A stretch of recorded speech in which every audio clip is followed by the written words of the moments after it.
Russian mafia, bro. People want to hear about them. You talked about the Russian mob. We talked a little bit about the Jews, but the Russian mob, man, how did they come in? And if you know, how did like the history, and then if you had dealings with them, and do they, what car do they run in the feds or wherever you're at, stuff like that. Well, there's no really Russian mob where I'm at, but there's some Russian slash Eastern European guys here that are friends of mine, good guys, right? And I'm helping them with their legal cases and all that, right? Uh-huh. And I reversed one guy's case, and then he went back and he pled out. But his lawyer fucked him around. He should have never pled him out to a second degree murder. Never, ever. It should have, at most, it should have been a voluntary manslaughter, heat of passion. So I'm not going to work on that. He's working with another guy on it right now. The dude's doing a 35A, legal sentence, but you got to do a 35C, ineffective assistance counsel. On all the facts of the case, he should have never did that. The other guy, his lawyer was ineffective because the dude basically was trying to rip him off with some invested money. He went to his investment money back, and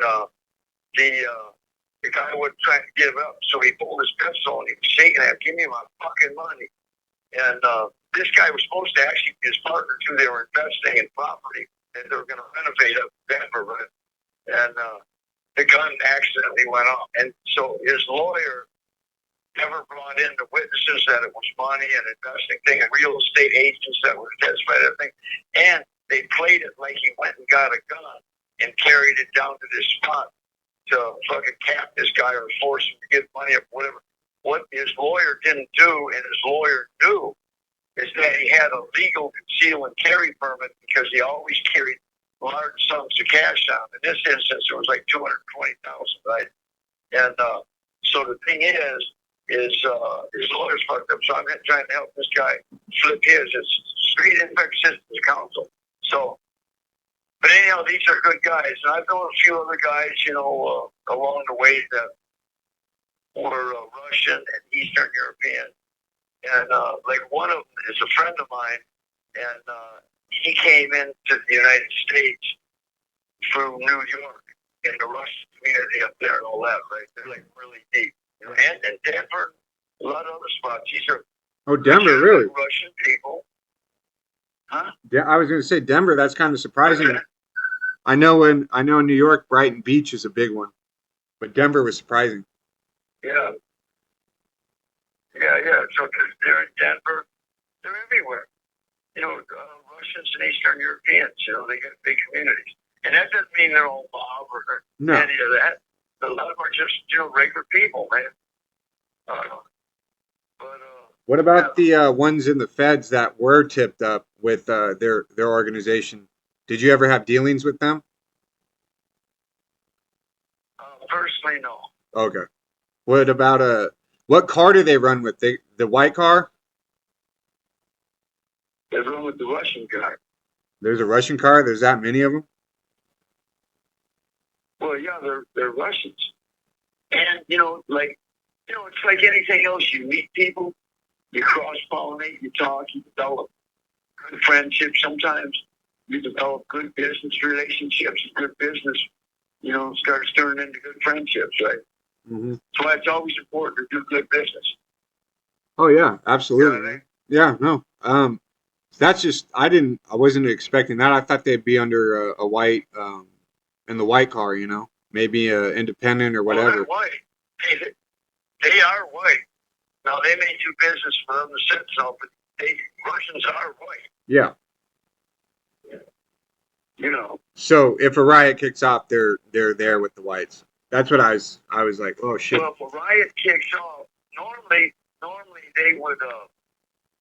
It depends on what you're talking about. You got some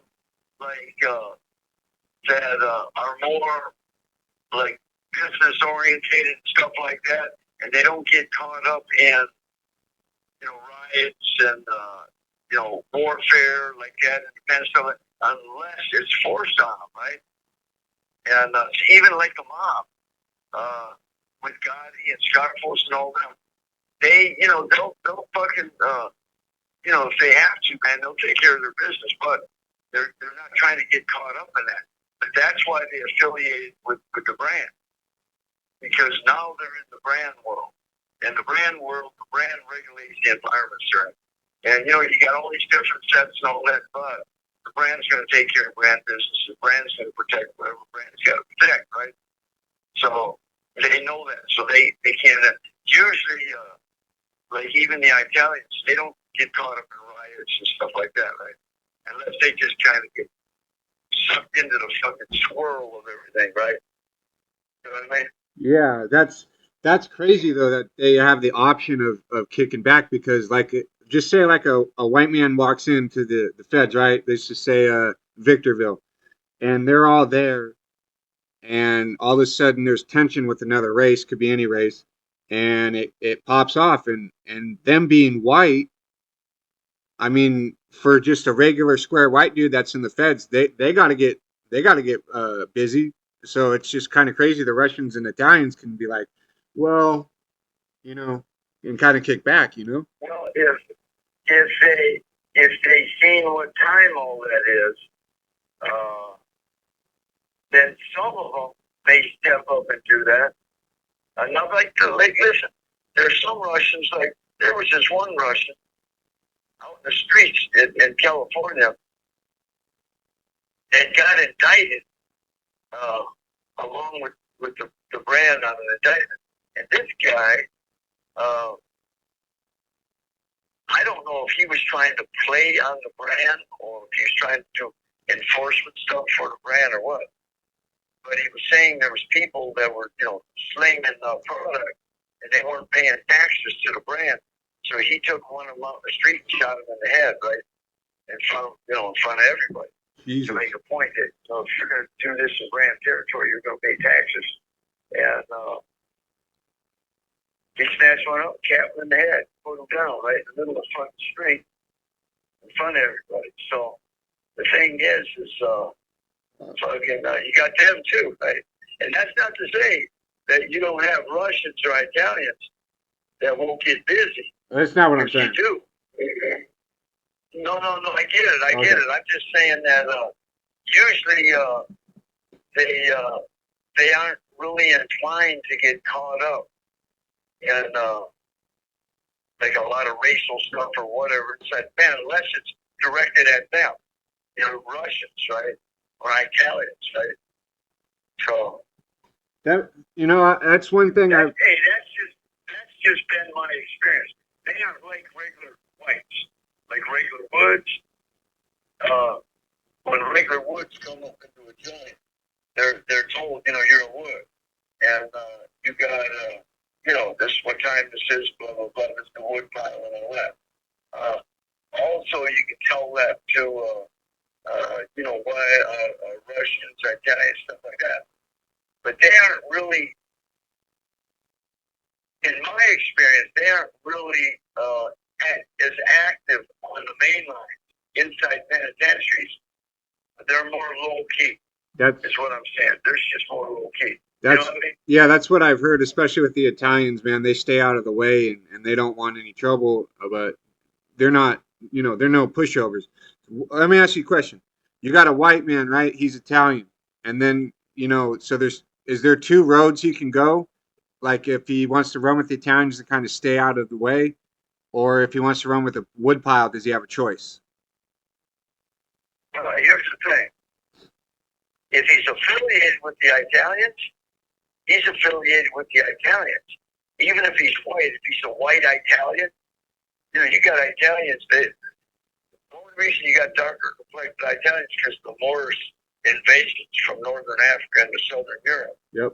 It changed the bloodline through Sicily and southern Italy and all that. If you go further north, you start getting into Italians that are, white skinned, you get them blonde hair, blue eyed, all that, right? So the thing is, but if he's an Italian with the Italians, that's where his fundamental loyalties are at. Now they're going to tell him, unless somebody comes and makes, stepping on their toes or transgressions upon them, they're going to tell him, listen, man, don't be getting caught up in a bunch of racial warfare inside these prisons. Because even though you're white, and those are, we'll say, whites fighting with blacks or whatever, you're going to pull us into it. We're going to get tainted by that because you are known to be affiliated with our car. And then all the government heat and everything else is going to fall down us. And they are trying to get wrapped up in sensor shoes and control units and all that shit. Well, I mean, that's They what I've heard. generally do not do that. They usually don't go down those roads, right? Mhm. And I've kind of asked a similar question, right? In California, if someone who's white or Native American, they're mixed, what would be the smart move? And everyone's told me go ride with the Native Americans because the whites are super political and you're going to get into shit. Well, you got a lot of whites that claim to be Native American, and you know they claim that, right? And so you know, but now you got some Native Americans because you know we helped Native Americans out way back in the days. We helped get their sweat lodges and shit, right? Yeah, and then there was brand member Crazy Horse, right? And then he went over to the Ammon. Yeah. So the thing is but the point is if it's just purely racial stuff, for whatever reason, whatever kicks it off, it's like you made a statement the other day about over in Florence on 420, you had white celebrating Hitler or something, and blacks didn't like it, and it turned into a thing. Oh, I never heard that. I don't think I was there. I was gone, right? But the bottom line is, for real, that's none of the blacks' business. Well, here's the thing. I haven't told you though. I haven't. That's white business. No. Hey, if they want to celebrate Malcolm X or No, bro. I got to tell you. 1 minute left. Call me back. I got to tell you why they got really fucking mad, bro. And I think you'll understand. I'll hang up. I'll call you back right now. Okay. An incarcerated individual at Fucking Arkansas Yankees. Valley Correctional Facility. Swear to God. This call is subject to recording and monitoring. To accept this free call, press 1. To refuse this free call, press 2. If you would like to, thank you for using Securus. You may start the conversation now. Okay. So what were you saying? So what happened was a couple of them got drunk and started yelling out on the yard the N-word to him and being well, that's not a good idea. Yeah, that's why it kicked off. It wasn't, they were kicking back like, all right, they're doing what they're doing. But then they got disrespectful and started saying that word, bro. So that's why it kicked off. Okay. Yeah. Yeah, you shouldn't do that.